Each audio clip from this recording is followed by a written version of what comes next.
안녕하십니까. 7월 3일 아침입니다. 오늘 아침에는 민수기 30장을 읽을 차례입니다.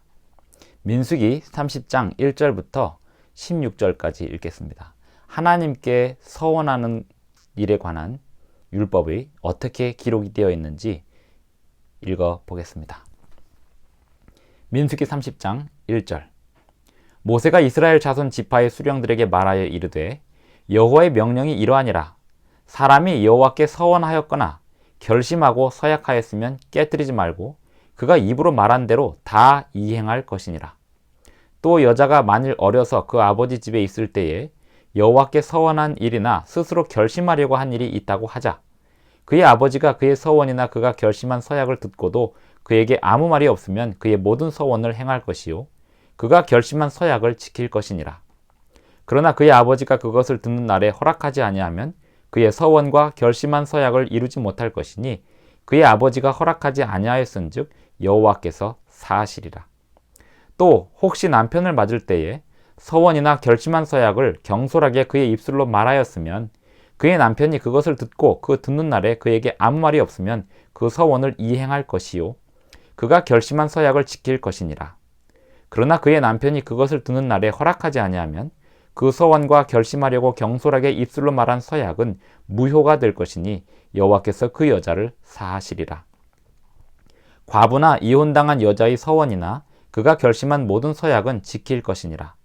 부녀가 혹시 그의 남편의 집에서 서원을 하였다든지 결심하고 서약을 하였다 하자 그의 남편이 그것을 듣고도 아무 말이 없고 금하지 않으면 그 서원은 다 이행할 것이요 그가 결심한 서약은 다 지킬 것이니라. 그러나 그의 남편이 그것을 듣는 날에 무효하게 하면 그 서원과 결심한 일에 대하여 입술로 말한 것을 아무것도 이루지 못하나니 그의 남편이 그것을 무효하게 하였은즉 여호와께서 그 부녀를 사하시느니라.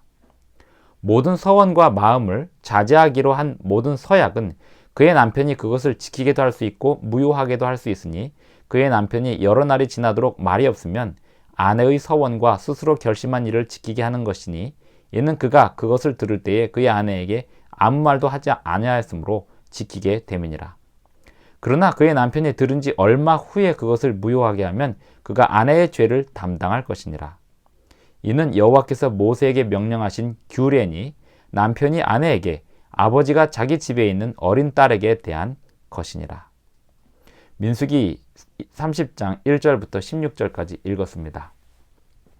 하나님 앞에 서원하는 일은 반드시 이행해야 된다는 이야기를 하고 있습니다.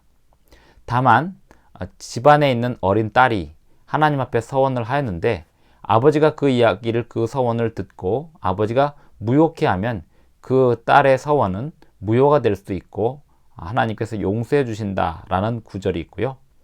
또 남편이 있는 아내가 하나님 앞에 서원을 했는데 그 남편이 그것을 동의하지 않으면 하나님께서 그 아내를 용서해 주신다는 구절이 있습니다. 다만 이 성경절에서 대원칙은 이렇습니다. 하나님께 서원을 함부로 하지 말 것. 그리고 하나님 앞에 서원을 하였으면 반드시 이행할 것.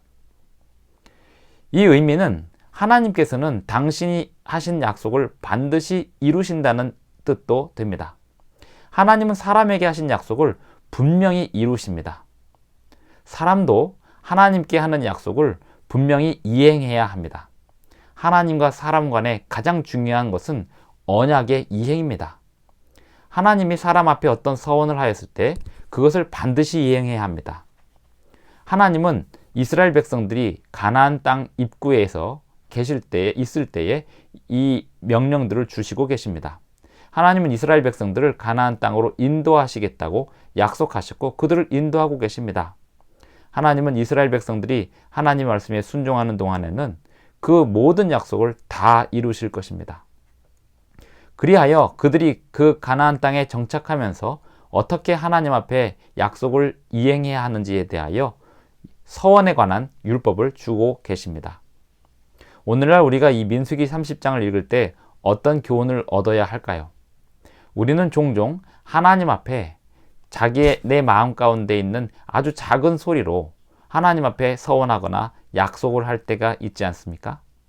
중요한 것은 하나님 앞에는 어떤 서원이든지 아주 신중하게 해야 한다는 사실입니다. 왜냐하면 하나님께 서원한 내용은 반드시 지켜야 하기 때문에 그렇습니다. 더 중요한 것은 하나님은 우리를 위하여 하신 약속, 우리를 위하여 주신 언약, 그것을 반드시 이루신다는 사실입니다. 하나님은 신실하신 분이시고 하나님은 당신이 약속하신 그 모든 내용을 이루어 내시는 분이십니다. 우리는 그 하나님을 믿어야 합니다. 하나님께서 우리를 위하여 베푸시는 약속을 믿어야 합니다. 우리가 이 성경책을 볼 때 성경책에 있는 많은 약속들은 하나님께서 이루실 수 있는 모든 약속의 보증들이 됩니다. 우리는 이 약속을 많이 알면 많이 알수록 더 많은 기대를 가지게 되는데 그 기대를 믿음이라고 합니다. 믿음은 들음에서 난다고 했습니다. 들음은 그리스도의 말씀으로 난다고 하였습니다. 우리가 하나님의 말씀을 들을 때 우리는 기대가 생깁니다. 왜냐하면 하나님은 이 말씀을 통해서 당신이 하시겠다고 하시는 약속들을 주셨기 때문입니다. 하나님은 반드시 약속을 이루십니다. 예수님이 다시 오신다는 약속을 분명히 이루실 것입니다. 그리고 하나님은 우리에게 기대하십니다. 우리가 하나님 앞에 약속한 서원한 모든 내용들을 분명히 이루시기를 기대하십니다. 우리 인간의 힘으로 하나님께 서원한 것을 다 약속을 이룰 수 있을까요? 우리는 한 치 앞도 내다볼 수 없습니다. 우리는 내일의 우리의 목숨도 장담할 수 없는 게 우리의 삶입니다. 그러므로 우리가 하나님 앞에 어떤 것을 서원하고 그것을 이룰 때, 그리고 반드시 그것을 이루겠다고 달려갈 때 하나님은 그것을 이루실 수 있도록 우리를 이끄십니다. 우리는 하나님 앞에 지키지 못할 약속을 해서는 안 됩니다. 그리고 서원은 아주 신중하게 해야 합니다. 하지만 하나님 앞에 서원을 하였고 그 서원이 가족들의 동의하에 진행되고 있다면 그 약속은 끝까지 반드시 이행되어야 하겠습니다. 하나님의 이름을 망령되이 일컫는 시기에 그러한 서원은 하지 말아야 합니다. 하나님을 모독하는 식의 서원은 하지 말아야 합니다. 하나님이 나에게 주시면 내가 할 수 있는데 하나님이 안 주셔서 내가 안 한다는 등 하나님께 핑계를 돌리는 그러한 말은 우리의 입술로 바라지 말아야 합니다. 우리는 하나님께서 모든 것을 하실 수 있으시지만 하나님께서 우리에게 기대하시는 것이 있음을 기억해야 합니다. 우리는 하나님 앞에 신실한 백성들이 될 필요가 있습니다. 그렇게 한다면 우리의 신실함은 하나님의 신실함으로 인하여 더욱더 하나님의 말씀을 이룰 수 있는 힘으로 바뀌게 될 것입니다. 하나님 앞에 서원하신 모든 것을 이루시고 하나님 앞에 침례를 받으실 때 서원했던 모든 약속을 이루시며 날마다 하나님 앞에 약속을 드리고 이루어 나가시는, 그리고 그리스도 안에서 주시는 모든 힘으로 능력을 경험하시는 저와 여러분이 되기를 바라면서 민수기 30장 새기며 읽기 마치겠습니다. 내일 아침은 민수기 31장에서 뵙겠습니다. 감사합니다.